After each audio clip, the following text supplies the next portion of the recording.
Hey, I'm Neely, and in this video, I'm going to show you how to install your managed WordPress site through GoDaddy. To get started, log into your account and go to your My Products page. From your My Products page, locate the Manage WordPress section and click Manage All.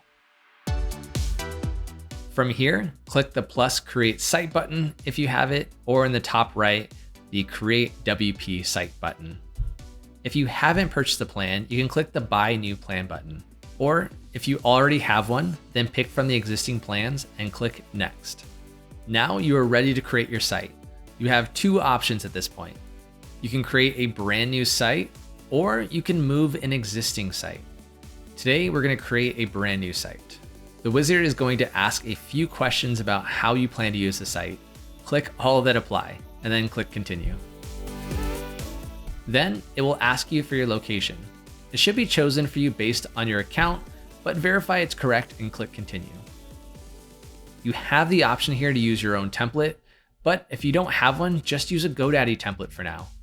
You can always change it later, and so click Browse Templates. Now we have a few options here for templates. Don't worry too much about the photos and the text, it's more about the layout. Pick the one you like and click Use Selected Template. Now choose a username.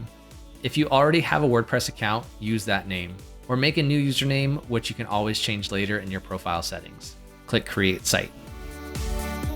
Okay, so this is where the magic of the wizard really kicks in. This can take 5 minutes or more, so just hang in there, maybe go have a snack. With the magic of editing, we are going to speed up this process. All done. Your new WordPress website is ready for editing. You can jump in and start making changes to the look and feel by clicking Edit Site. Or if you want to go to the WordPress admin dashboard, you can do that by clicking Go to Dashboard. This is where you can create new posts and pages, which we'll discuss more in detail later. But congratulations, you are on your way to making a WordPress website.